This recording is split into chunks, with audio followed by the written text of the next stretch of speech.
আসসালামু আলাইকুম সুপ্রিয় জাতীয় বিশ্ববিদ্যালয়ের 2023 সালের অনার্স চতুর্থ বর্ষের শিক্ষার্থীগণ, আপনাদের কেন্দ্র তালিকা পরিবর্তন করা হয়েছে।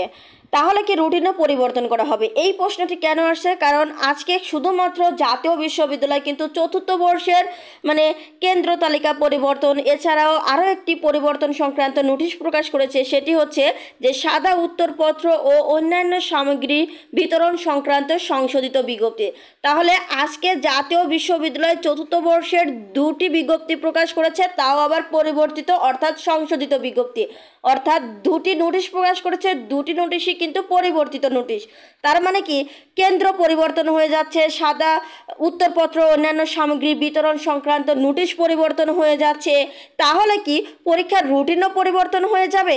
মূলত এইখান থেকেই এই প্রশ্নটি এসেছে যে তাহলে কি রুটিন পরিবর্তন হয়ে যাবে। আপনারা যারা এই প্রশ্নটি করেছেন তাদের প্রশ্নের উত্তরে আমি বিস্তারিত আলোচনা করব, তাই অবশ্যই ভিডিওটি স্কিপ না করে সম্পূর্ণ ভিডিওটি দেখতে থাকুন। আর এখনও যারা আমাদের গাইডলাইন গ্রুপে যুক্ত হননি তারা অবশ্যই মাত্র 30 টাকার বিনিময়ে কিন্তু আমাদের গাইডলাইন গ্রুপে যুক্ত হয়ে যেতে পারবেন। তো চলুন আমরা সেই পরিবর্তিত সংশোধিত নোটিশটি দেখে নেই। জাতীয় বিশ্ববিদ্যালয় যে পরিবর্তিত ও সংশোধিত নোটিশ প্রকাশ করেছে তার আগে দেখুন, আমরা কিন্তু জাতীয় বিশ্ববিদ্যালয়ের এই যে মেইন ওয়েবসাইট থেকে যে নোটিশটি নেওয়া হয়েছে সেই নোটিশটি একটু আপনাদেরকে দেখিয়ে আসছি যে এটা কিন্তু মূলত জাতীয় বিশ্ববিদ্যালয়ের এই নোটিশ। এখানে দেখতেই পাচ্ছেন যে চতুর্থ বর্ষের পরীক্ষার সংশোধিত কেন্দ্র তালিকা, এছাড়াও সাদা উত্তরপত্র ও অন্যান্য সামগ্রী বিতরণ সংক্রান্ত বিজ্ঞপ্তি কিন্তু আজকে 16 জুন 2025 প্রকাশ করা হয়েছে।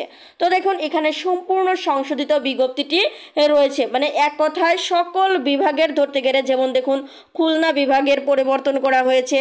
এছাড়াও দেখুন সকল বিভাগের নোটিশ প্রায় পরিবর্তন করা হয়েছে। সকল বিভাগ দেখতে পারবেন এখানে প্রায় 26টি পেজ রয়েছে, প্রায় 26টি পেজ রয়েছে।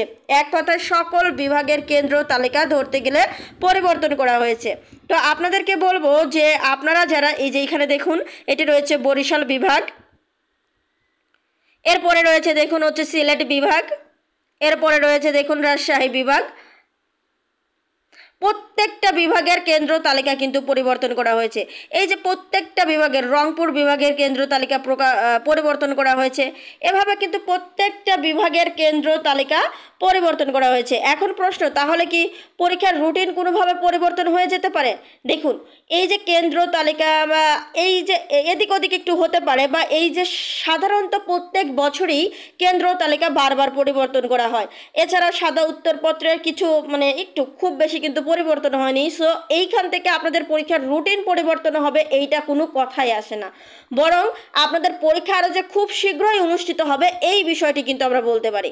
কেননা এটার সঙ্গে আসলে পরীক্ষার রুটিন পরিবর্তন নয়, বরং পরীক্ষা যে খুব নিকটে, পরীক্ষাটা যে খুব এগিয়ে এসেছে, আপনাদের সকল কিছু ঠিকঠাক করা হচ্ছে, এই বিষয়টি আপনারা বুঝতে পারবেন যে আপনাদের পরীক্ষার পূর্ব প্রস্তুতি একদম ঠিকঠাকভাবে চলছে। যার কারণে বলবো আপনাদের পরীক্ষা প্রস্তুতি নিতে থাকুন, এখন পরীক্ষা শুরু হয়ে যাবে, এখন পরীক্ষার পরিবর্তন হবে এই বিষয়টি দয়া করে ভাববেন না। ভিডিওটি অবশ্যই শেয়ার করে রাখবেন। ধন্যবাদ সবাইকে।